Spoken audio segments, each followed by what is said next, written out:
Welcome to the Strategic Veteran, where we chart the course from service to civilian triumph. I'm Adam Peters, a veteran, entrepreneur, and your fellow navigator in the quest for a life of impact and fulfillment.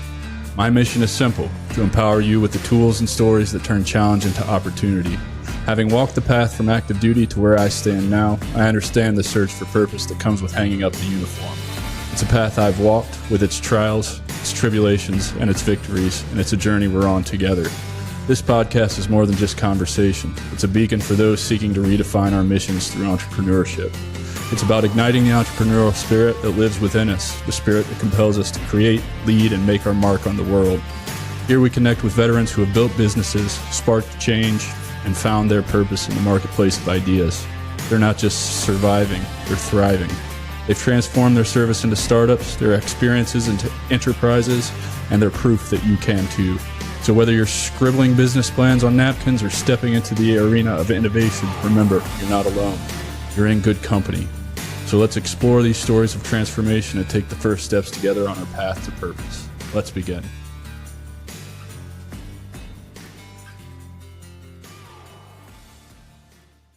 Welcome back to the Strategic Veteran Podcast. I'm your host, Adam Peters, where we dive into the stories of veterans who have navigated the challenges of service, civilian life, and beyond with exceptional resilience, clarity, and drive. Today, I want to welcome Mr. David Puri, Marine Corps veteran, entrepreneur, and personal finance advocate. Dave served as in the Corps for over 13 years, rising to the rank of gunnery sergeant, bringing with him a rich and diverse experience from enduring the challenges of deployment in Afghanistan to overcoming the rigors of recruiting duty. But it wasn't all smooth sailing. At one pivotal moment, he faced personal setback, failing to qualify for MARSOC. Yet it was these exact moments of failure and identity shift that sparked the fire for incredible transformation that we'll be talking about today. In 2015, Dave made a life-changing decision. He invested in his first piece of real estate, a simple duplex. That leap into real estate became the foundation for a larger mission, helping service members and veterans gain financial freedom and secure a future where they never have to work for someone else again.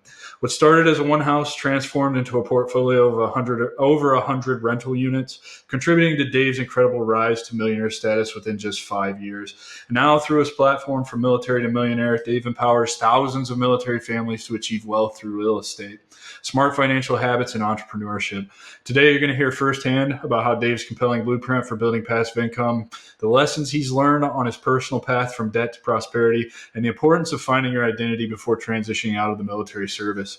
Whether it's uncovering how you make your assets work for you or confronting often overlooked emotional and psychological components of leaving the military, Dave will share invaluable insights for service members and veterans alike. So if you're looking for real actionable advice on financial growth and transitioning with purpose, you won't want to miss this one.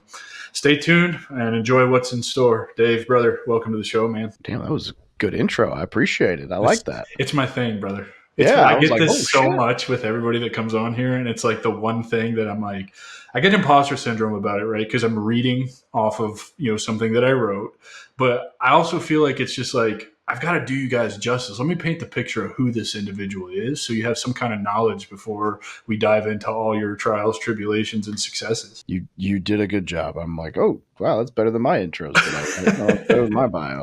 Hey, I have to steal that from you. Yeah, the best part is we just used all the information you filled out on my form. Yeah, you just wrote it better than I did, which, I mean, I was a Marine, so that's fair. Yeah, eating crayons. Dude, first question for everybody on the show, man. It just kind of is this way. Where'd you grow up and what inspired you to be a Marine? Well, I grew up in Little Rock, Arkansas, and anyone who's grown up in Little Rock, Arkansas can tell you that what inspires most of us to join the military is leaving Little Rock, Arkansas.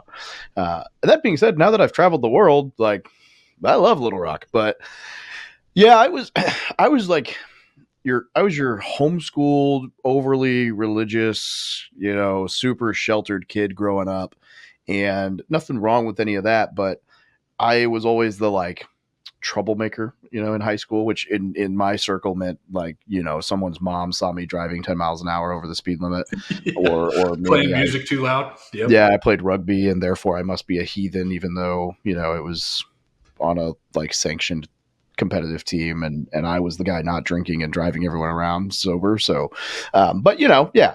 So I was like, well, shoot, if I'm gonna be the rebellious one, I might as well go live it up. And I met all these different recruiters, and the Marine Corps spoke to me. Really, it's funny because everyone always just assumes it's like, oh, well, it must be the uniforms. Like, well, Dude, yeah, those are great. Not to interrupt you, but I'd say 85 to 90% of the Marines I've had on this show, it really is the uniform. That's funny. We'll take it even to John Daly, right? Founder of Detachment 1 and MARSOC. And I know you've got a history with MARSOC. He really told me when he was a kid at a parade, it was the uniform, and that's it. He was sold on being a Marine. It's like, Jesus Christ, man. I would not say I have a history with MARSOC. I have a history of trying, and then a lot of friends who were better than me. But yeah, that's a history, man.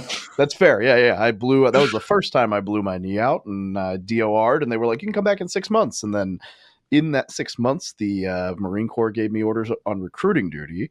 And turns out if you spend 3 years on recruiting, you get fat and married, and then MARSOC's not as appealing. So yeah, of course. I was like, I'm old. We're past that. Actually, I think I was too senior even if I'd wanted to by then. But so really, the uniforms, don't get me wrong, they don't hurt at all. But what it was for me was I talked to all the different branches. And what happens if you talk to all the branches about where their bases are located? Because if you're trying to leave Arkansas, like the last thing you want to do is join the Army and get stuck in Kentucky or Fort Sill, Oklahoma, or Fort Leonard Wood, Missouri, or whatever. And so then you're like, okay, well, what about the Air Force? And they're like, well, yeah, we've got some really cool bases. Like, cool. What else? Oh, we got Minot. Like, oh, yeah, I'm not feeling North Dakota. And like, oh, Kansas City, also not cool. So it's like 50-50 with the Air Force. And also like, I was not Air Force material. I was smart enough to be Air Force, but I had too much of an ego to be Air Force.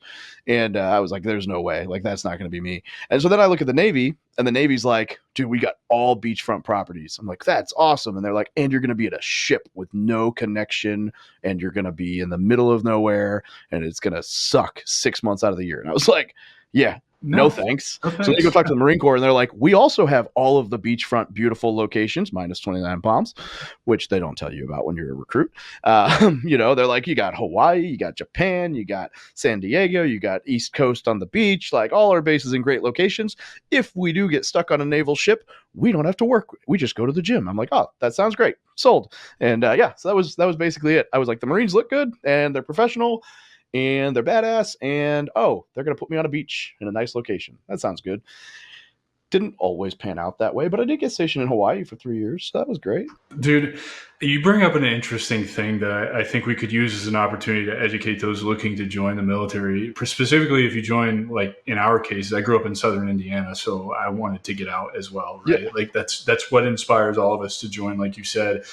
And I joined to travel. I have the travel bug. It's just, I'm constantly telling people, like, I'm not here to collect stuff anymore. I'm here to collect stamps and a passport. That's why I do everything that I do. Yeah. And so what I didn't realize, and I didn't really realize it till later in my Army career, your MOS really is dependent on what bases you can go to, at least in the Army. And I don't know if it's the same for every branch, but like as an infantry guy, I was never going to get to Fort Gordon, Georgia, where they had it really nice, right? Like I had to go to like Fort Bliss, Fort Campbell, all the shitholes of the Army, right?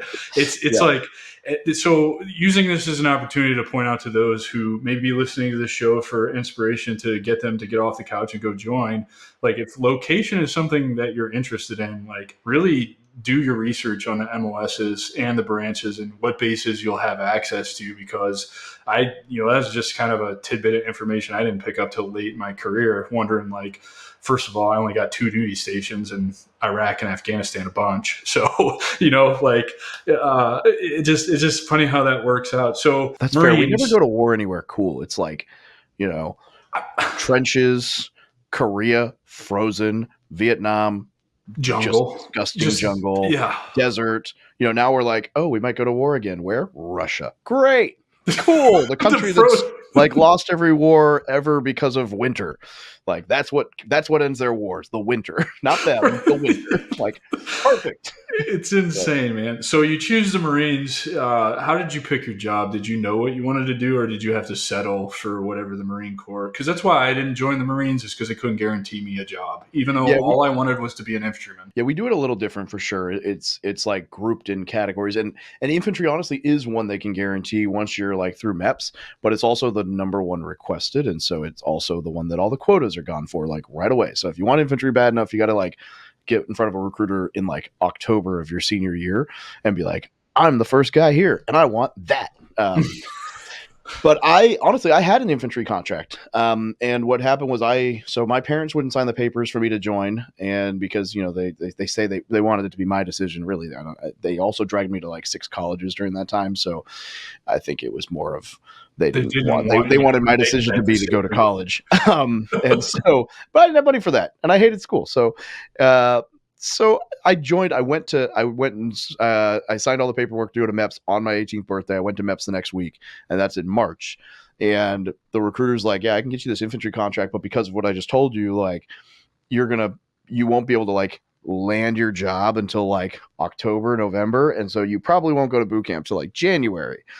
And I was like, absolutely not. I'm like, I need out of here sooner. So I was like, you just call me when you got something that sounds cool. And so he calls me, it would have probably been like mid-July. And he's like, I can get you out of here August 18th, but it's going to be motor T. I was like, what does that do?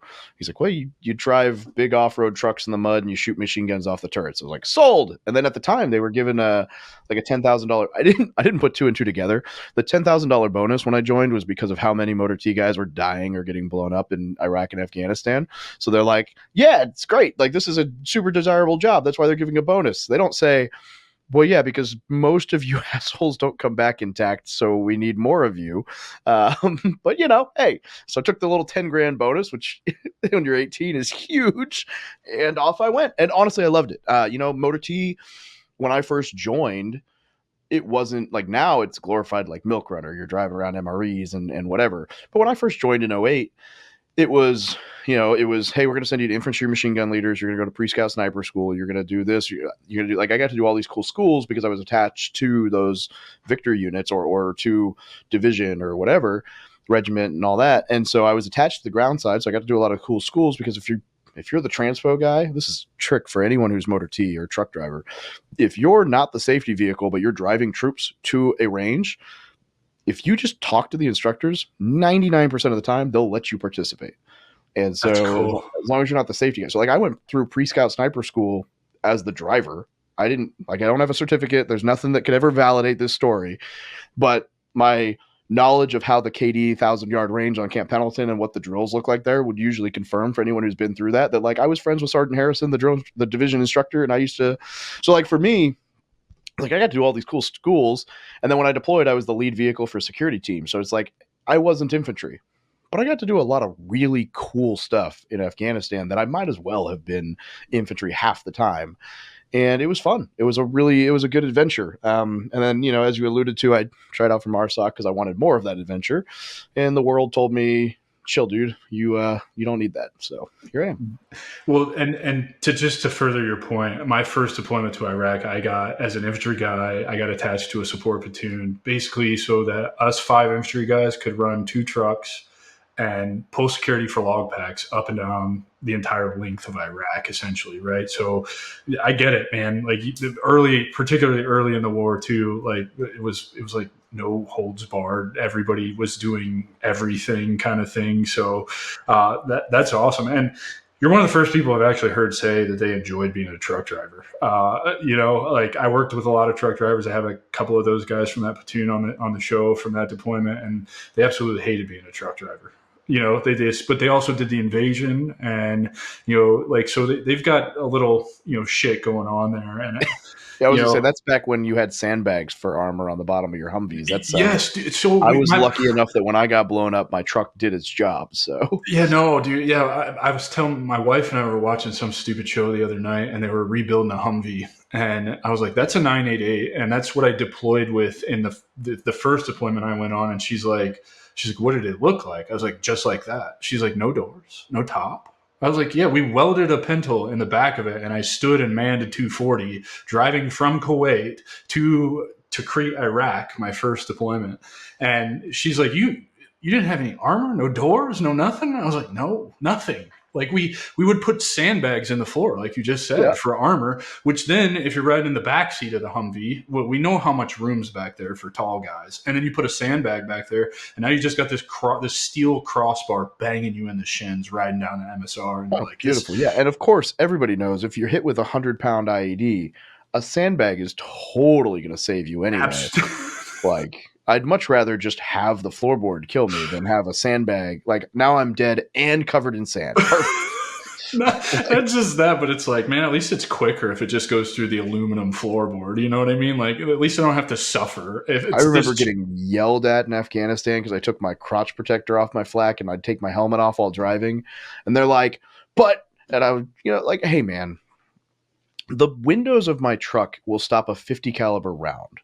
If something gets in here where the helmet would have saved my life, it wouldn't save my life. Like that thing that got in the truck is going to kill me. I'd rather just be able to focus than have this 40-pound headache machine spinning around on my stupid head while I'm trying to drive. And I got in trouble all the time. And I was like, you know what? I don't care. yeah, as evidenced by EFPs, right? Like we know this. Exactly. Like, yeah, that's why we all have girls now. There's some weird data about that. It's interesting. It's strange. It is. I got lucky. I had a son, but I only tried once. So, but I had a friend I was talking to, and she said something. It was like this really manly dude, and she's like, "Yeah, he's got 5 girls," and I was like, "He was in the military, wasn't he?" She's like, "What do you mean?" I was like, "Yeah, he must have been in the military like early 2000s." Why? I'm like, because like every super yoked military dude I know has like 3 to 5 girls, no boys, and there is definitely something fishy about those EMPs. Yeah, man. So, as a truck driver, what gave you the bug in your ass to go try out for MARSOC? Honestly, it was that the deployment I was on, I was with a security team for 9th Engineer Support Battalion, and so we were all augments. And so, of the like 56 guys in my platoon, I think probably 40 of them were military police, but not the gate guard. In the Marine Corps, we have, like the security guard guys, but then we also have, they're the same MOS, but you can go what they call field MP side, which is like detainee handling and all of that. And so like some of these dudes had been on 4, 5, 6 deployments. One of them he was on like his 6th deployment. He'd been like a PSG for a general, like personal security guard. He'd seen some stuff, and just talking to all those dudes, like he ended up getting out and working for Blackwater. And so these guys were just really, really, really cool as far as I was concerned as a young Marine, and also some of the best leaders I'd ever had. And all of them had talked about like, well, hey, had MARSOC been around when I was younger, I would have 100% gone. And I just, in my head, I was like, well, I want more. I like the deployment stuff. When I got off the deployment and I got stuck I requested to go to 1st Marine Division's truck company, which at the time was the most heavily deployed motor T platoon in the world. And I mean, now they have one company. At the time, they had 2 companies just so they could rotate platoons. They had 6 platoons, and at any given time, 2 to 4 of them were gone. And I asked for that unit because I was like, I want to come back. It was in Afghanistan that I asked the monitor, like, hey, I want to come back here, put me in a unit that deploys, because it was an adventure, right? And I was young and stupid, so I liked the adventure a lot more than I do now when I realize that there are problems that come with the adventure later. Lots of problems. Yeah, but at the time, it was great. And so, I'm like, so I asked to go there, and I learned this very great principle about the military, which is if you're good enough at your job, they won't let you go anywhere. So I didn't get to deploy because I was too good at being the chief dispatch, and I got meritoriously promoted to sergeant there and all this other stuff. But I was like, I kept getting pulled off platoons to stay in the back and help around, make sure everything passed inspections and whatever. And finally I was like, you know what? The only way I'm going to get to deploy is if I do something cool, and I'm too old to go back to infantry school. So we're going to do the other cool thing, which is, try out for MARSOC. And so, yeah, I was the idiot who would like wake up at 3 or 4 in the morning, throw a 60-pound ruck on, and go like 12 miles along the back roads and trails of Camp Pendleton to where the military housing was over. I can't think of the name of it. Not saying Onofray, but whatever the kind of over by where boot camp is for the 2nd phase or 3rd phase boot camp is for the Marine Corps. They have young enlisted housing, and I would throw my ruck on, and it was like 10 to 12 miles through all those back roads from Margarita to whatever. And I would run to my buddy's house, and I had to make it there in time to throw all my crap in his car and have him drive me to PT for the unit. And that was like my, training program. And it was great until, I guess I just overdid the training or something. I don't know. The Lord decided it was not time for Dave to do cool kid stuff anymore. So did you actually go to selection? So at the time they had ANS, which is assessment selection, but they had a ASPOC, it was assessment selection preparation orientation course. And so it was like a 6-week ASPOC, and then at the end of ASPOC, as long as you hadn't tapped out, that was the start of ANS. And I made it to, I don't remember if it was third or fourth week. It was during a 16K land nav day. And basically what happened is like you're in a squad of 4 dudes or a fire team of 4. Stupid land. If you've ever been to Camp Lejeune, like you don't realize Camp Lejeune is like this till you have to do land nav. But there are places in the land nav world where you're like, I mean, like me as at the time, probably 180-pound guy is like throwing full body weight into bushes, trying to like find a way through. There's like Breaking 3 brush, of us man. trying to like Yep. get through. And like finally you like, okay, I'm going to run all the way around. And then you guys are going to stay here until I get dead center for the azimuth. And then, anyway, pissing rain. And I slipped going down a hill and my ankle got caught in a tree, like in the nook of a branch or whatever. And the dude behind me came crushing down and just, not an audible pop, but I mean enough that you know. And so I like splinted my leg with a rubber rifle that we were carrying and like hobbled. And I made it to the time. But as we're like coming up to the finish line, one of the corpsmen caught me and he's like, hey, come here. I'm like, no, we're good. He's like, get in the fucking truck. And so he pulls me aside and does whatever. And he's like, bro, your IT band's like damn near snapped in half. He's like, you can't.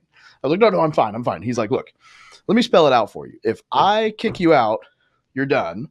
If you DOR because of this, you can come back in 6 months. And I was like, oh, I quit. I was kind of, it was like that's an easy decision. I was like, right? yeah, well, all right, then I'll come back. And then I never got to come back.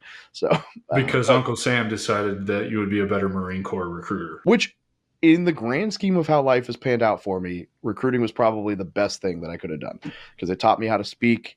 It gave me insight into how that whole process works, which is part of my YouTube stuff and everything. But it also allowed me the time to like, that's where I got into real estate. That's where I had my kid, you know, so grand scheme of how life has panned out. Great. But yeah, it could be a whole different story. Well, and that's what I'm excited to dive into because building a business and recruiting, I think recruiting gives you some really foundational skills to be able to go and network to build particularly a real estate business, right? Because you're talking to people all the time.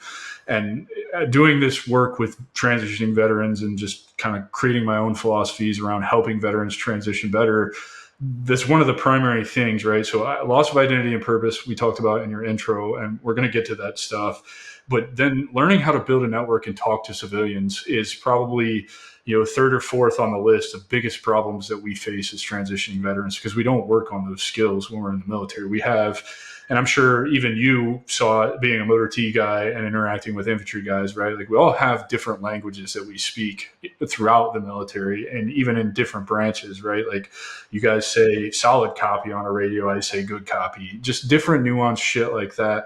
None of it really translates well to the civilian world. So when you got out on recruiting, what's that school like, first of all? Because, what are they actually teaching you? I know back in the day when I was a young private, I actually wanted to go to recruiting school over drill sergeant school, mainly because the Army used to offer basically through your arts transcript, when you would go to college later, if you had been through the Army recruiting school, you basically had a bachelor's degree in marketing. Cool.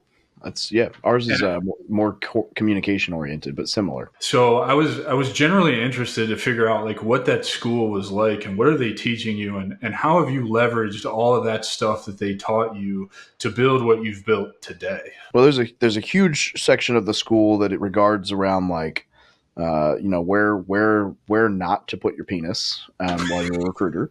So that seems to be the class that most recruiters miss if you look at court martials. So that's very and it's weird because they tell you like, don't do this, don't do that. But what they don't tell you is like, what they need to tell all the recruiters at school is like, hey, look, some of you have been ugly for a long time and you're going to get stuck in a town where wearing that uniform equals Brad Pitt.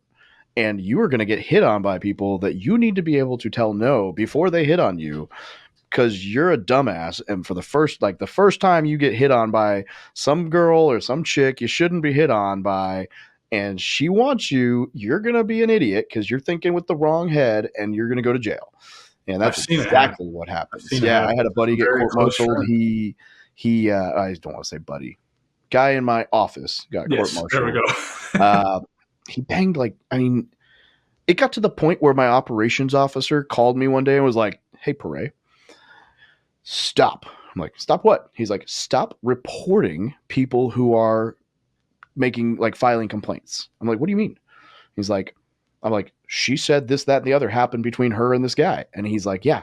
And every time you file one of those, it delays his court martial. So he stays out there. So if you could just shut up, we'd finish this and he'd be out of the Marine Corps. No more problem. But I was like, dude, they keep coming out of nowhere. And what it was he would like go interview a senior in high school and then realize that she didn't want to join the Marine Corps. She just wanted the Marine Corps inside of her house for the night. And he would disqualify them, sleep with them. Then they'd be all mopey and sad and they'd complain. And it was like this trail of like 17, 18-year-old seniors in high school that this dude was hooking up with. And I'm like, dude, what is your deal? It was like 10 girls by the time that he finally got like court-martialed. And I mean, like we saw that all the time. And I get it. Cause even as a recruiter, like I had some weird situations where it was like mind-blowingly like this doesn't happen, but it like I'm here, it is happening, but this shouldn't happen.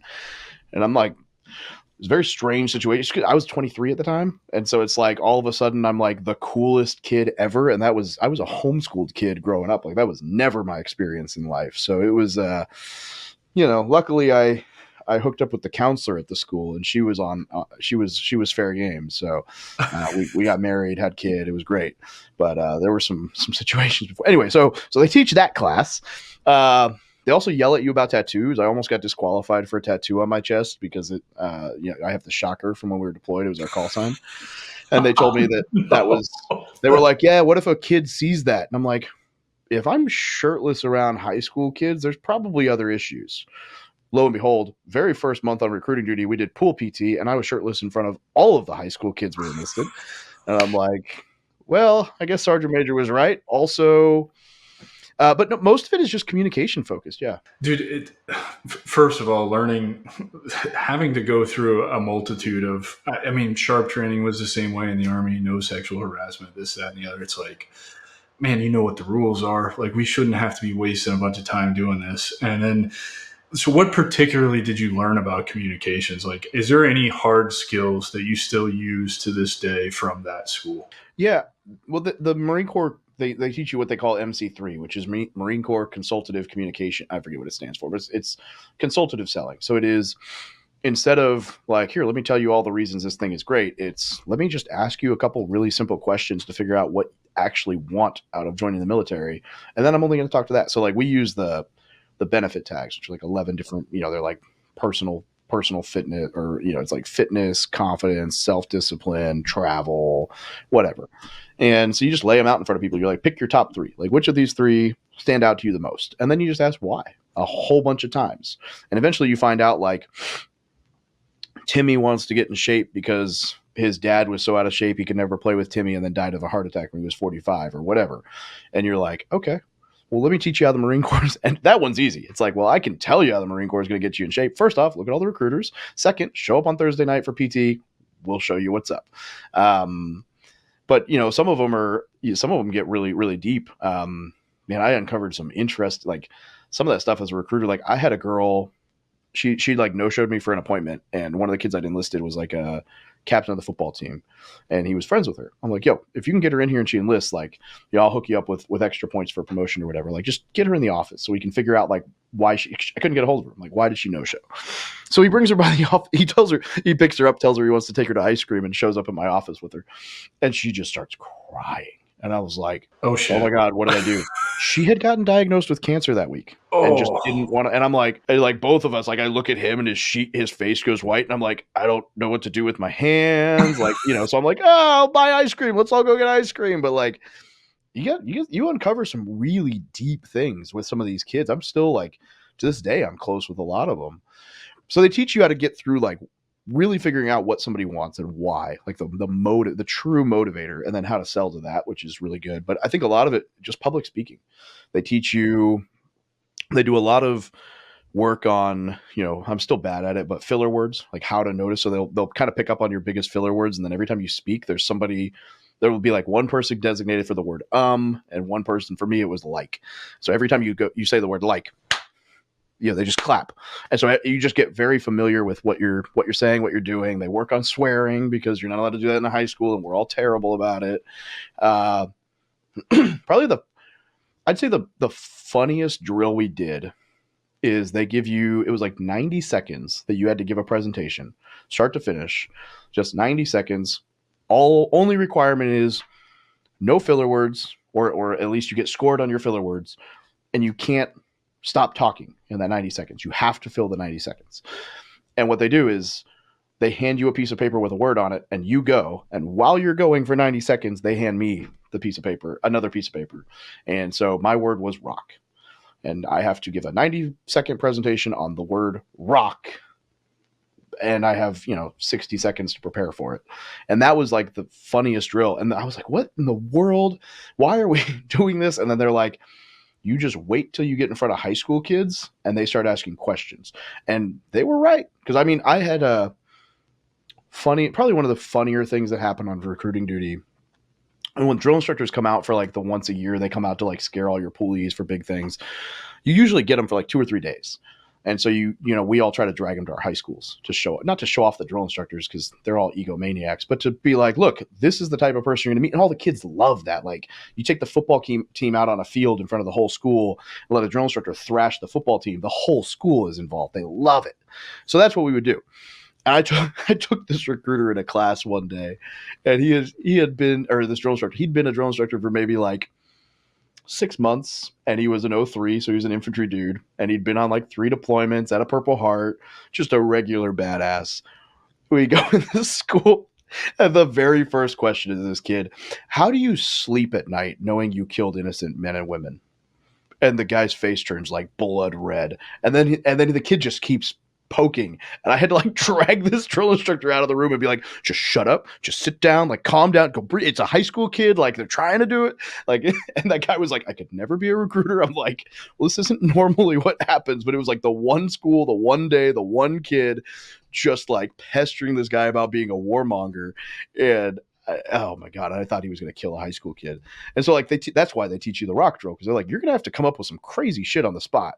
And yeah, it's like, I would equate this to like the hard path I had to learn how to qualify buyers in the insurance world, how to ask questions that actually get them to give me the word yes over and over again, so that I'm eliminating no from them immediately, right? I'm never telling them no. I'm just seeking no from them, right?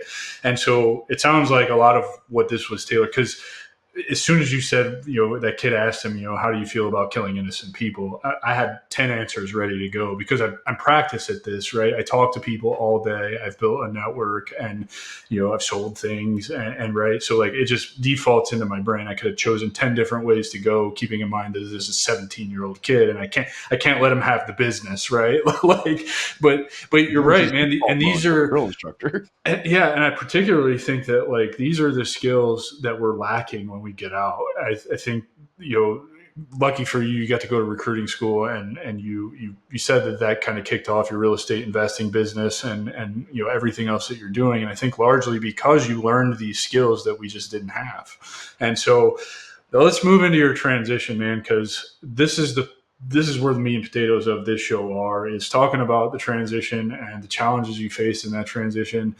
We already mentioned loss of identity and purpose as the number one and number two things that are really tied to one another, is the biggest challenge we face that nobody prepares us for through any kind of transition program. So what were your experiences in the transition like? Why did you decide to get out? Were you med boarded? Kind of that rundown, and just talk about the challenges you faced. A lot of why I decided to get out, honestly. So it's interesting, because I had the business going I bought my first house in 2015. I got out in 21. So there's 6 years there, right? Just a little bit shy, probably 5.5, 6 years. And everyone assumes it's because I had achieved the like millionaire status and was like, damn the torpedoes, I don't need this anymore. That's wrong. I mean, yes, I just achieved financial freedom enough that like I've never had to work again, other than for myself, which I love what I'm doing. It's definitely work. Like I'm, this is obviously, there's a time requirement for this, but I love it. Like, this is a simple, like, I tell my assistant yes, no, and I either show up for, like, today on my calendar was the doctor, 2 podcasts.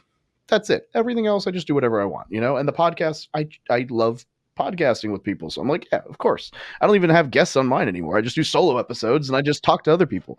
But yeah, you know, not having to take a W-2, I guess, right? And so like that part's true, but what it really boiled down to was the Marine Corps made the uncalculated mistake of promoting me and locking me in an office with no windows, a skiff, and saying, you're going to do great things for the Marine Corps. And then continued to push the nerve of, because you're so good at this, we're going to send your counterpart to do the cool stuff. And so for the last 2 years I was in the Marine Corps, first off, COVID hit. And then that new Secretary of the Navy who was all wokey woke hit, whatever his name was. I'm not even if I knew his name, I wouldn't say it. Screw that guy. So like we started going more woke, just as like what was mandated from like SecNav. And then I got stuck in a skiff, no windows, no cell phones, no life, you know, no troops. I was the guy who wanted to run a platoon of 60 Marines, teach them how to run convoys and prep for cool stuff. And instead I'm like briefing a CG on, you know, why this flight was delayed or why my bus had how dare your bus have a flat tire and be 30 minutes late for picking up Marines. And I'm like, they're Marines. If we got there within 3 hours, they're happy. Like they don't care. And, you know, like that kind of stuff. And I had a lieutenant colonel who was a dick. And I remember vaguely like through all this and COVID and whatever, I'm sitting in his office one day getting just chewed out. I mean, it might've been the color on the PowerPoint. It was the most meaningless crap. And as we're talking, I just started smiling and he's like, you know, what's you know, he's mad. He's like, what's so funny? And I was like, I've been wrestling with whether to stay in the Marine Corps or not. And I appreciate you made it very clear for me. I'm not. And he was like, what do you mean? I was like, and in my head, I'm like, I can't, like, I'm getting my butt chewed right now, but I'm like, I can't just outright be like, well, sir, I make more money than you when I sleep. And I do this because I enjoy it. And you're making my life miserable for no reason. So why would I stay? If I can't deploy, you won't let me do anything cool. There's clearly no path forward here. And I've basically reached the pinnacle of what I can do in my job because from now on, it's going to be all desk and office jobs. And you are just miserable and making my life so. I'm going to go do my own thing. I can make a bigger impact in the world. And that was it. And I stayed in the reserves for 2 years. And that unit wouldn't let me come drill. And so eventually they dropped me and I was like, yeah, no worries. And it's funny. I still think I've actually debated going like air guard or something and just chilling and doing the last 7 years just because I did enjoy. I'm like casually watching the news because I'm still technically in that phase where I think that the Marine Corps would still take me back. They call me every now and then. And so I'm like, if things get crazy, there's a chance that I might be like, you know what? Adventure sounds good. And I've got the track record to like run things on a deployment again. But unless I'm like getting to do that where I'm actually leading troops and teaching and educating and taking people towards deployment, no, it was too much. It just wasn't fulfilling anymore. And I like that side of it. And I'm like, well, I can help people here. I can't. Well, and yeah, that's where I was going to say, like, particularly with what you're doing now, you built this real estate business to a point where you knew you could get out. You didn't need to have a backup plan. That could fill your cup up where the Marine Corps is not filling your cup up anymore. And that's like the important part of not having purpose when we get out, right? So you Yes. realize that you could make an impact with the thing that you were already doing, which I think is incredible. And I agree with you, man. I was medically retired in 2015. So by and large, I should still be in. This would have been my last year because I knew I was going to go to 22. But you know, obviously it didn't play out like that for me. But the Army was going woke in 2015 when I got out. Like, and by woke I mean maybe not nearly as bad as it is now, but the writing was on the wall when a private could come in straight from basic training, didn't want to toe the line with, you know, the SOPs that we had, could go straight to IG, open an investigation on a 13-year senior staff sergeant in the Army, and IG is going to take their word over mine every single time, right? So now my NCOER is going to suffer because I had a 15-6 investigation from some fucking asshole private who can't hack it in the Army, right? Like, Yeah. you know, and this happened, man. I saw one of my best friends had a Joe come in, couldn't pass push-ups on the PT test, so immediately is on the remedial PT program, and we're starting paperwork to kick his ass out in 6 months, right? And he didn't want to participate in remedial PT, so he went over to IG and 15-6 on my buddy, and he spent his last 8 months in the Army under investigation because of a private. Like Yeah, I've that's seen the same. Yeah, it's very disheartening. They basically pushed all the old warheads out, which is it's exactly what happened. weird because that's who you would think you'd want staying around. There's so much knowledge, man. So much knowledge, and I can confirm that's exactly what they did because I stayed in Washington when I got out up there at Fort Lewis, and every year until I left Washington on Memorial Day, I would go to our rock and drink my little shot, cry my tears. You know what I mean? With onesies and twosies of guys that had somebody's name on that memorial or whatever. And the last year I went, Seventh ID decided they needed to put on the full division dog and pony show at the memorial. And like we were all pissed about it because it's just kind of one of those special things or whatever where you just individually you go to the rock, you shoot your shot, you cry your tears, you say hey to your buddies that you maybe haven't seen in a year, and you kind of go your separate ways. I was looking around those formations, man, and the leaders of those formations, the platoon sergeants, the first sergeants, no combat hashes on the dress A uniforms, no combat badges, no combat awards. And you're like, I haven't been out that long. I have not been out that long for this 20 years of combat to just be gone in the ranks. It's disgusting to me, man. And I still mentor a couple of kids who by far and away outrank me, but they still come to me for advice, and I hear it all the time. I got a Green Beret buddy who's getting out because he can't handle it. He can't handle the stupid, you know what I mean? And it's sad, dude. And I can only imagine, right? Like, so you chose to get out because you were in a better personal situation than the military was giving you. But then you do this thing where you're going to go to the reserves. And I've even heard stories, the reserves in and of itself is a transition within the military. It's not the same as active duty. And I've heard it from all my infantry buddies who end up in the guard of the reserves. Like, dude, this is hell. I should have just stayed active. Did you experience that kind of on the reserve side also? No, but I did. So we have what they call IMA in the Marine Corps, Individual Marine Augmentee or something like that. And it, instead of the 1 week or 1 weekend a month, 2 weeks during the summer, it's just 30 days a year. And you can do it all at once. You can do 2-week stints, whatever. And I basically, when I was at my last command, one of our biggest pain points was there should have been a third staff NCO. There were two of us. And what would happen is we would have this every year. We'd have the same 3 exercises. One of them was called MEFX, like a MEF level, 3-star command exercise. And they would pull one of us for the exercise, and it would be 2 weeks. And during said 2 weeks, the one that got pulled would just sit on phone watch in another tactical skiff.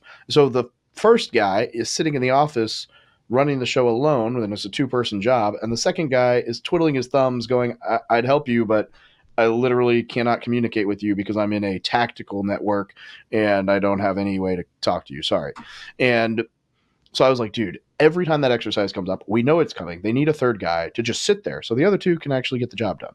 And because, we're talking we were, my billet was the MAGTF, it was the MMCC, MAGTF Movement Control Chief or Control Center Chief, whatever, for the 3-star command. I was the point of yes or no for every ground transportation movement, bus, truck, train, troop, whatever, on the entire West Coast for the Marine Corps, in charge of 65,000. I mean, my last promotion reports were measured in millions of tons of cargo, hundreds of thousands of not a small job, right? Every day we had between 20 and 60 movements that we were monitoring across the base, and they were all convoys or civilian transpos, or it was a nightmare.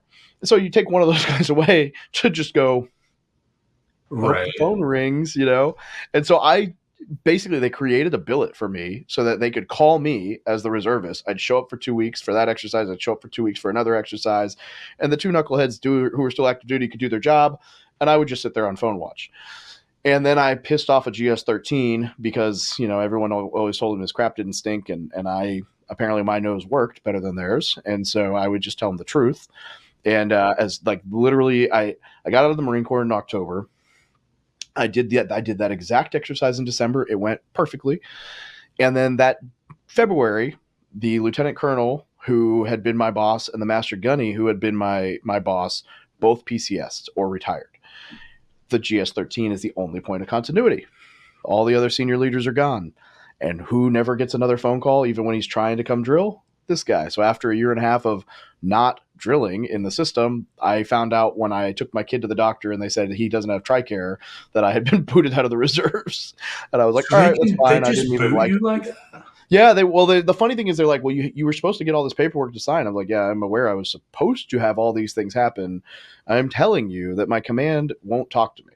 And it was really interesting. And it's funny because I have a buddy who is he's a lieutenant colonel, and he is like top dog. He's like one of the top like 5 for the entire like prior service recruiting command for the Marine Corps. And I was like talking to him about my experience, and he's like, dude, I could fix all this in a heartbeat. I'm like, yeah, but at this point, like the Marine Corps shown me they don't care. So I'm over it. Like I've got a good life. I'm going to go do my thing. Had this worked, I probably would have stayed. But the problem was the moment my thing lapsed, like the very day that I lapsed, I lost the ability to transfer my GI Bill. And at that point I was like, Yeah. screw you guys. I'm not coming back because you can't fix that. And that was kind of it. It was kind of a bittersweet because I was like, dude, I am by no means perfect, by no means a stud. But as far as my Marine Corps like paperwork trail goes, I was a water walker. Like meritorious promotions, awards, not a negative word said on paper. And I'm not saying that was the case, but like never made it in the books. You know, I did very well in every billet I held. And so by the time that happened, I was like, I'm doing fine without you guys. I'm going to go do my thing. Like you've shown that overperforming is actually a crutch, and I'm going to go overperform elsewhere. Yeah. Let me go overperform at Military to Millionaire. So let's get into that, man. How did you found this company, and what was the inspiration other than I think the fact that investing in your first duplex set you free, and you were like, well, maybe I should just share this with my brothers and sisters because we don't know about this. Yeah. You know, so when I was in Afghanistan, I don't know if I'd like to pretend it was intelligence, but it was dumb luck. But I kept a journal while I was deployed, and I also kept a mission log. So I had like a little Right in the Rain mission log, and then a journal. I kept I kept them protected in a wag bag, Ziploc baggie, and I still have it in the wag bag. Still like full of Playboys that'll fall out if I open it. It's great. I've not touched it. Like I've not censored anything. So like if my kid ever goes and like, oh, this is dad's from deployment, he's gonna open it and like the Penthouse article that I jerked off to is gonna just like fall out, and he's gonna be like, wow. Hey, this is who your dad was. This is real. It doesn't get any more real than this. There is a journal entry in that book that talks about the day that my first sergeant, now sergeant major, retired Coombs, who looked like Brock Lesnar, big dude, got in my truck and just tore me to shreds because a female second lieutenant or first lieutenant had climbed in my truck and seen all the Playboys posted across my driver's side. And she wasn't complaining, but she was laughing about it. She's like, you guys know Perret has all these, like, she's like, that guy. And he was like, turns red and comes over and like rips them all out of the truck. And I got, blasted. And there's a journal entry about that with all the Playboys stuffed in the page from where I'm like, these are the ones I had. So it's like, that's, yeah. But so I was going to write a book. I wanted to write a book, and I still will at some point. I wanted to write a book where I took my journal and I took my mission log, because you could literally go, hey, on November 14th or whatever the date was, Dave drove over an IED and this happened. And then you could open the journal and say, this is how he felt that night when he wrote. And so it links really well. And I was like, all these damn SEALs have books and all these guys who did all this crazy stuff, but there's no book about like the 20-year-old Lance Corporal driving through the desert, just doing stupid stuff, like shining the laser dazzler at camels and kicking people off the truck into the water and just dumb stuff, slingshotting at kids who are slingshotting back at you, and you're trying to get, and yelling at them to not touch the chains on your truck. And I'm like, so I was going to write that book, and I asked a friend how to write. He's written a few books. I was like, what do I need to do? And he recommended I started a blog just to get familiar with writing. And I was like, dude, I don't know what to write about. And he was like, well, you're in the military. You own some real estate. He's like, nobody's talking about it, but every service member I know owns houses. Why don't you just document what you're doing and help some of them? And that was it. I didn't even come up with a name for the website. It was a hobby blog that cost me money for the first 2 years. And it was just me documenting crap. Like my first few articles, or one of the first articles I ever wrote was like, how to use Google advanced search features to improve your results. And like, that has nothing to do with anything. It was something I learned that week. And then one day it blew up. I think it was just because I came from the place of like 3 or 4 people ask this question, I'm going to go research it, write an article about it, and give it to them. And then it just over time between SEO and whatever. I was going to say, that's SEO at work. That's all that is. That You is. It put it just, I out got there lucky. and boom. Yeah. And one day during COVID, Facebook went from, 10 people a day requesting to join to 50 to 100 to 200 to 300. And I was like, I don't know what's happening, but people like this. And it just kind of, at some point along the way, I said, I guess this is a business now. I should probably figure out how to like make money on it instead of losing money. I'm paying to run this thing. And, so, I kind of dabbled in the course game and I really just hated that. And, it's awful. I hate it too. yeah. Yes. The only thing I really, in the community now, 99% of what's out there is totally free. You can find everything you ever need to know about real estate. I give my book away as a PDF for free in exchange for an email, whatever. The only thing that's paid at this point is essentially like the higher level community, but like the community that I actually like spend an hour on every week on a Ask Me Anything. We have a mastermind group and it's, I think we're at like 435 people now. You have to either be currently serving or have served. We don't even allow spouses in like it is. And it is all we do is talk about, investing, whether it's real estate or finance or whatever. And it started at like $50 a month because I was just like, again, not making any money, didn't think it was going to do anything. And I had massive imposter syndrome. And then over the years, we've just increased the price because the community keeps saying, hey, if you're going to keep letting people in, they need to be studs. And so I'm like, well, I would increase the price to keep people away. And so now we're like $5,000 year one now. And then it's like $100 a month to stay in after that. But which is a number that I'm like incredibly uncomfortable with. I had to hire a sales guy because I was like, I physically like my mouth does not ask for that money. I hate this. And, but I'm like, at the end of the day, I want to safeguard the community. And that's so really what people are paying for in there is, all the education's there. Like we've got tons of master classes and whatever, but I always tell people, I'm like, look, this isn't the place you come for the info. Like you can get the info from me anywhere. I'll give it to you. This is the place you come if you want to get in a room with other service members that run 7, 8, 9-figure businesses and be able to say, here's my plan. Where are my blind spots? And have someone say, that'll cost you $10,000. Don't do that.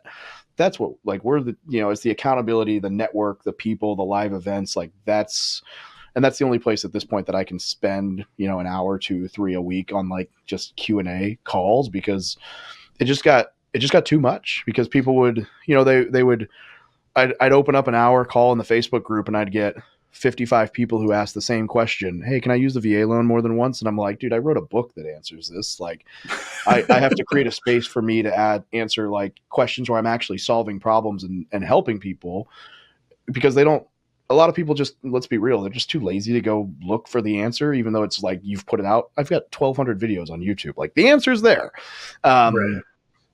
And so that's really what it boiled down to, right? Like it became this kind of, we've got 350, 400,000 followers now and growing faster than ever. The YouTube channel has just started to take off again. And, I'm like, I want to help 10,000 vets achieve financial freedom. The easiest way to do that is to get in front of, 1 million people. And my biggest goal is like, if I can just tell them, hey, you're going to do X, Y, Z, just don't do it this way. Like, I put 10% in my TSP the whole time I was in. I increased it as I went. But from 2008 to 2015, I put 10% in the G fund. So during the greatest bull run that the stock market has seen since the crash, maybe not right now, but at the time, that was just unprecedented bull run for the stock market. I was in bonds. And I was in bonds because nobody ever said, hey, you're putting money in the TSP. Did you know if you just move it from that fund to that fund, you'll actually like quadruple what your investment's doing over the next 10 years and you'll spend the same amount of zero time looking at it. And so that's my goal is I'm like, I just want to get in front of people where I can be like, hey, you have great intentions. Just tweak this one thing and that'll change the course of whatever, Dude, and that makes so much sense because in my case, I had a shitty leader when I was a private who told me TSP is not worth a fuck. Don't ever invest in it. So 13 years later, I have no TSP. right? Nobody gave me the education, right? So I didn't even have the opportunity to maybe move some money out of bonds into something else in the TSP that would have quadrupled my money, because I was in the same time you were. My money could have been growing at a ridiculous rate. I think too, having started my own community with the Stronghold, it's free to join. I just wanted to create a space like what you were talking about. Like, there will be a paid tier eventually as we grow and get larger to get, like what you said, the rock stars, the action takers is what I call them. The people who are here you gotta safeguard the community, to do the stuff. But like, I think part of that, maybe you agree with this or not, I think part of like why your community is telling you need to raise the price, we only want A players in here or whatever, is because maybe what we're getting in our communities is people, and I have a philosophy on this based on the identity and the purpose problem that we don't solve, right? Veterans don't spend any time figuring out who they are as a person when we get out. And what I mean by that is they don't sit with themselves long enough to figure out what their core beliefs, core values, and core passions are, and then go pursue something that aligns with all three of those things. And I'm a prime example of this. I bought my first house in 2006 in Savannah, Georgia for $140,000. It had appraised at 160. So I'm already $20K in positive equity in the house. But then I go on a 16-month deployment to Iraq. And what happens? We know what happens in 2008. So now my house is worth absolutely nothing. It cost me a bankruptcy because I was one of those. I was a specialist at the time. I was 21 years old. I didn't know anything about lenders or lending or how to buy a house. I just knew I had a GI Bill and I needed a house. And I wanted to have property, right? Because I knew there was some way to build wealth there. But I didn't know that I was going to get these subprime mortgages, and I really wasn't qualified. And so I think in my first 6 months of ownership, my mortgage, no exaggeration, changed hands like 15 or 20 times. It was like every month I would get a new statement from a new logo saying, we now own your mortgage.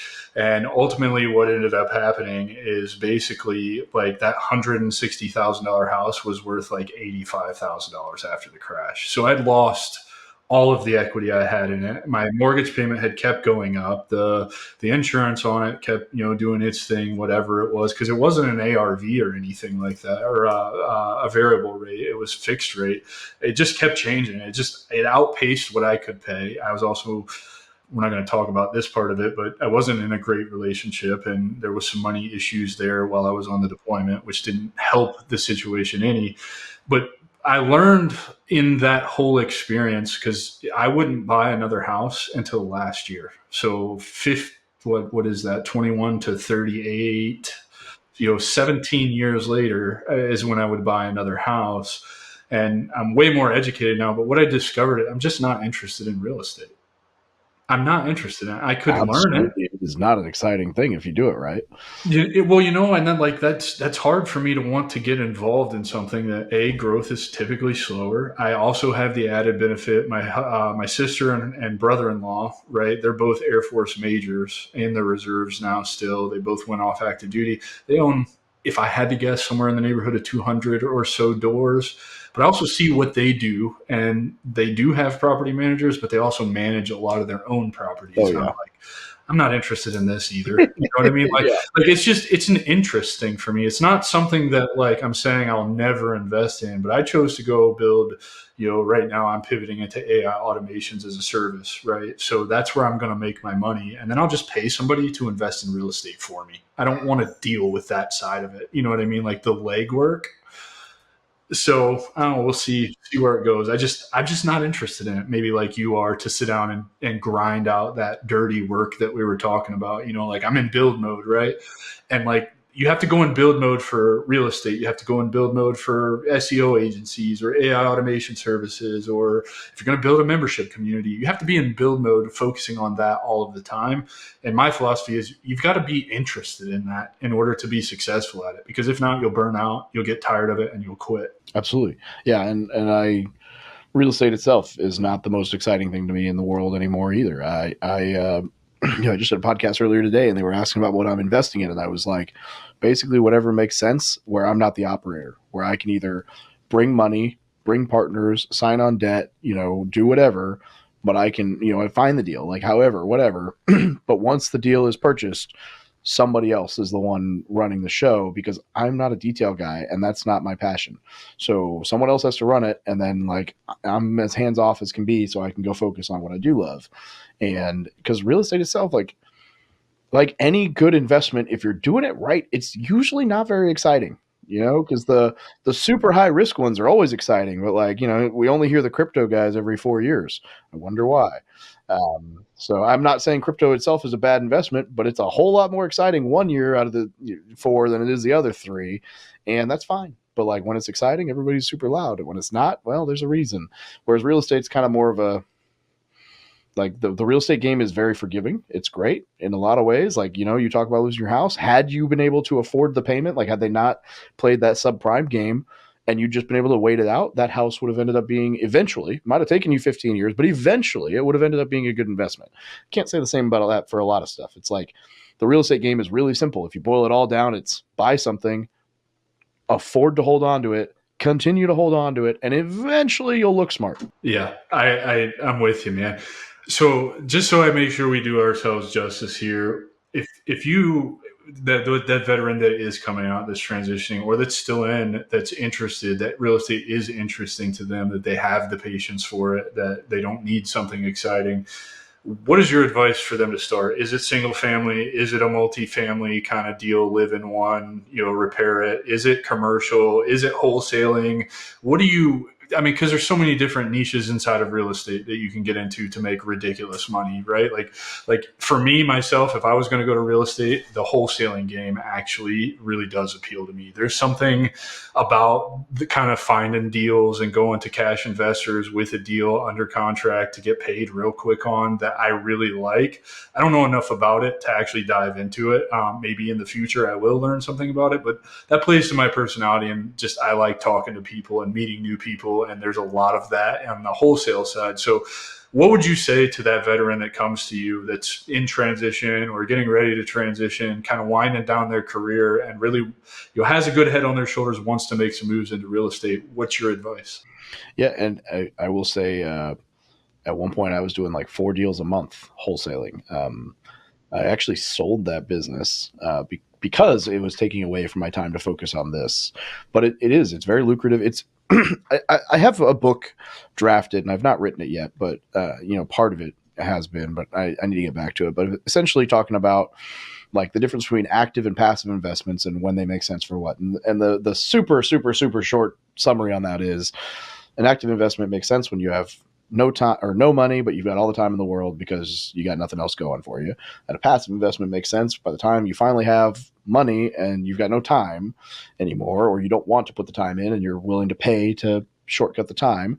And active returns will always be better than passive returns, but also, well, I would say always, most of the time, but also, it's like wholesaling. It's like you've got to feed that beast. You can't just stop. You can't, if the moment you stop marketing, your business falls apart. The moment you start showing up to appointments, your business falls apart. The moment you go out of town for 3 months, your business falls apart.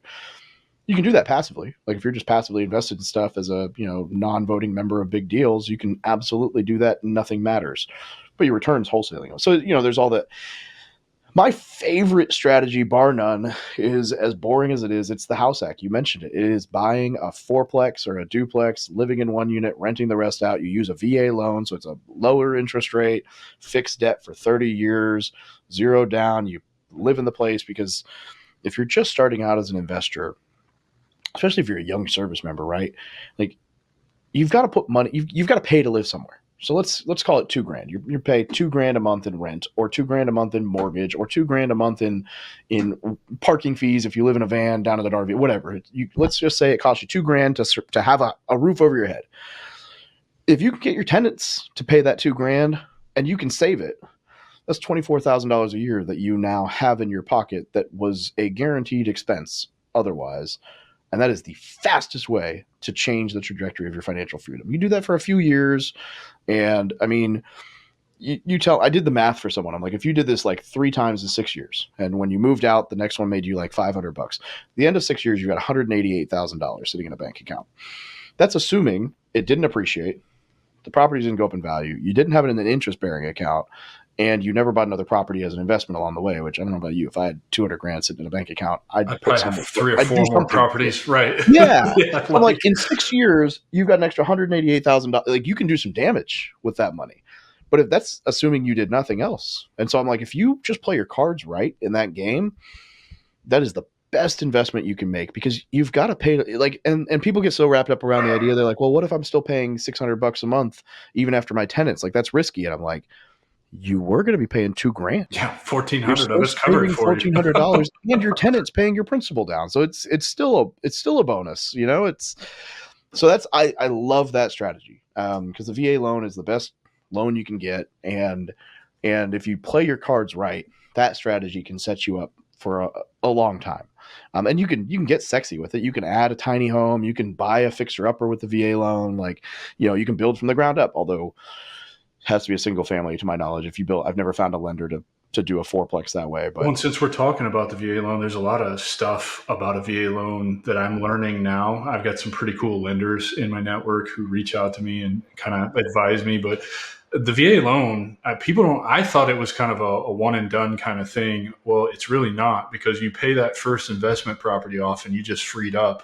You can use that indefinitely. You can buy as many properties on the VA loan. I think you can have 2 financed at one time. Am I right? There's actually no limit. It depends on your county. So I had a friend who had 4 out at the same time. It's not a cap on the number. It's a cap on the dollar amount. The dollar amount, yeah. But that's because, like, you know, losing that house in the bankruptcy, there's like $32,000 of my GI or my VA home loan entitlement that I don't have access to anymore.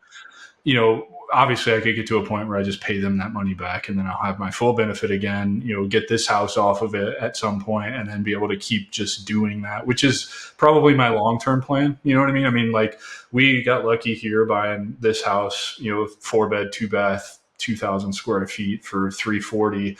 I don't know. I get these updates every day. I've already got 30 grand in equity, and I've been in it for 14 months. It's really weird how it's working right now. But, like, I even confirmed that, like, you know, hey, if I was to try and get out from under this today, would I be able to do it? He's like, you'd actually make like 4 or 5 grand. And I'm like, that's fucking cool. Right. Yeah, like that's awesome. Because this is a completely opposite situation of what I was in 17 years ago when the market crashed, you know? So, like, it gives me that, like, warm and fuzzy, like, oh, okay. So maybe I am coming back around to real estate, and I'm not going to get burned this time. Yeah. But yeah, it's nice. The VA loan, yeah, there's so many misconceptions there. People think you can use it once. No. People think there's a limit to your first time use. No, not anymore. Not as of January of 2020. There's no minimum credit score. There's no minimum debt to income, or no maximum debt to income. No fees. There's all kinds of shit tied to it. Yeah, I mean, it's just pound for pound. There is no product that can compete with the VA loan in the world that I'm aware of. And anyone who tries to argue about, you know, the typical misconceptions that they have about FHA and conventional and whatever, like, I am happy to go toe to toe with you. And I will. And the only premise I ever tell anyone with that is, provided that we use data and not your emotions to make the debate. And if we do, I will win. And if you want to get all emotional about whatever, then that's fine. But numbers wise, the VA loan will crush anything. And the data's there. Even the VA, like, you know, people say, oh, well, zero down is so risky because the service members don't have money. Why should they buy a house? And I go, well, the 2023 veteran, like, va.gov home buyer information says that the average home buyer with the VA loan has $60,000 in assets. So that's not broke, but why would you put it all in a house when you could keep it in case the air conditioner goes out? I'd rather do that. You know, it's actually really interesting. Like, the average home buyer for the VA in 2023 was, and the 24 data is not out yet, but 2023 was like 722 credit score, 60,000 in assets.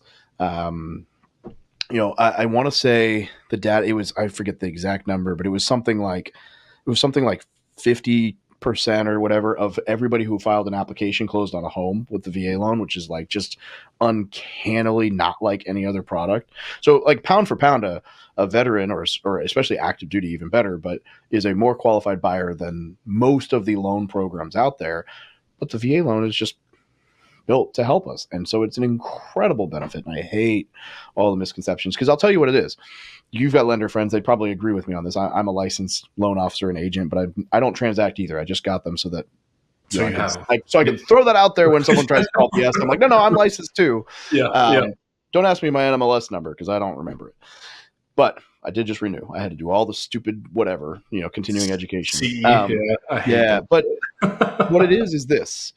And it sounds like you were in insurance game. So, I mean, you've probably seen guys like this too in that world where if I'm a lender and you come to me and ask me about the VA loan and I know nothing about it, would it be more likely that I, as your typical lender, am going to say, that's not my expertise, go give that guy your commission? Or would it be more likely that I would say, I'm going to keep that to myself. Let me tell him why this product that I do understand is better so I can still get his commission.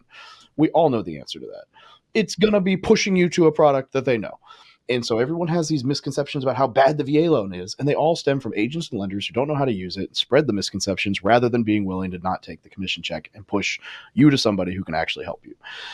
That's my soapbox, and I'm going to breathe now. No, and dude, you're absolutely right, because my two lenders are both veterans. One of them is an Air Force guy. He's actually still active duty, believe it or not. And then another one's an Army guy. And I love, they don't know about each other. Well, they probably will when this comes out, which is fine. I don't give a shit. But like, it's really cool for me to get advice from one of them and then kind of go to the other one, get their advice, and then kind of bounce their own ideas off of each other, so that I know I'm not getting screwed, right? Like, and I trust both of them, like, implicitly, like they're not here to screw me. I also approached both of them. Well, one of them approached me, the other one I approached, and I was like, look, like, I have intentions, I know what my future looks like, help me get this deal done. And I promise you in the future, there's more deals to come, right? Like, if you take care of me one time, I'm a loyal person. I like good experiences where I don't have to think too hard, particularly if you're an expert in it. And so, those guys operate, in scenario A that you just described, not scenario B. And yes, scenario B is the insurance world in a nutshell. It's the scummiest fucking shit I've ever done in my entire life. And that's why I left it. And I get recruited on a weekly basis to come back to it. And I'm like, fuck you. I'll never go back to insurance. I hated it that much. Were you on the life side? I was, sure was. Yeah, I started selling final expense to seniors, so 65 and older, or those on disability, to the poorest 1/3 of Americans in rural Tennessee, Georgia, Florida, and South Carolina. So I was in the worst of the worst market to be doing that, and it was knocking doors. Well, and it's just nothing has happened yet in the country, knock on wood, that requires the insurance industry to regulate like what happened in 2008 and change the entire mortgage industry. And until something like that happens, which God forbid it never gets that bad that it does happen, there's no regulations. So unfortunately, like, somebody who knows nothing about the product can go and sell you this and sign you up for this, and they don't even know that they're screwing you because they don't understand what they're selling. And it's just, yeah. So yeah, we go off on a whole tangent about, the infinite banking guys. And I'm like, some of it's legit for like the one guy, who can cut a $100,000 check to overfund it. For the rest of them, shh, go away. Nobody needs this, Well, and there's something, because I'm a big fan of infinite banking, but like you said, that's a move for when you have some wealth to protect and grow your wealth, right? So if you can stroke $100,000 check to overfund a whole life policy, I absolutely advise that you do that, because now you can compound your own interest on large purchases and pay yourself back while your money grows, right? And it takes a significant sum of money. I'm not saying go out and get a whole life policy, pay premiums on it for the next 20 years, and that you're going to be an infinite banker. That's not going to happen, right? Like, that's just not how it works. But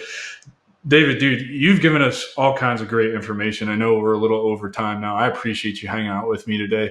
How can everybody reach out to you? How can they find you on social media? How can they find, all your good stuff, all the 99.9% of stuff that you give away for free? And if they want to spend some hard-earned money because they are an A-player pipe hitter, how can they get to your community? Yeah, I would say we'll answer that part in a second. You're going to love this link. If you go to thebestpodcastguest.com, I have a landing page, and it is just a free download of my book and all my social media. So, you can find all the free stuff you want there, the podcast, the YouTube channel, the blog. And I would say if you go to the blog or the YouTube channel and you search whatever your question is, if I have not answered whatever your specific question is somewhere on there, then it's probably a really good question. I'd love to answer it directly. So hit me up on Instagram, because, I would imagine by now that I've probably answered every damn question you can answer about most of this stuff. if someone's really serious about like trying to step into a military community like that, and they want to be around like A players that are crushing it, and we're not all real estate, we talk anything like financial. So I mean, we've got CFPs in there, we've got 9-figure entrepreneurs who've scaled communities and businesses. We've got a ton of real estate guys for sure. We've got people buying businesses. We've got a guy doing like mergers and acquisitions, like roll ups. So, we can go toe to toe on basically everything from private equity to single families. Maybe not me personally, but some of the guys in the group for sure. Yeah, there's somebody in there, I'm sure. Yeah, that's exactly why it's so powerful. Yeah, I mean, there's not a niche that I know of that somebody's not crushing it in that group. If you're really interested in that, just shoot me a message on Instagram. It's from Military to Millionaire, and that's the best way to get a hold of me directly, because I am still the person who checks all my DMs there, whereas some of these platforms I've had to hand off control because it's overwhelming. But was Instagram your first platform? It was one of. I think I started Instagram. Actually, yeah, it very well might be the first one. Yeah, we have that in common, because now I'm to a point now where I'm freeing up some time and moving to other socials to play the game and exist more places, like you said earlier in the show. But LinkedIn is still, that's my baby, right? So I'll always handle the DMs and the comments on LinkedIn. The rest of it somebody else can do for me, because you're right, it gets to a point. I don't even go on LinkedIn because of the stupid stuff that comes in my DMs. I'm like, yeah, no, nobody I'm like, hey, guy from India who doesn't know anything about me and wants me to apply for a job I'm not qualified for. Can you stay out of those DMs of mine, please? It's funny because I don't get any of that anymore. I have my following is very targeted. I've played the game well. Not going to give those secrets away here because they are valuable secrets that you should probably pay me for a coaching call for. But no, man, I have a pretty niche down audience. So what I get is the random cold DMs. Like there's one I'm still waiting to reply. Dude sent me a video for something that's very clearly on my profile, like not a service that I need whatsoever.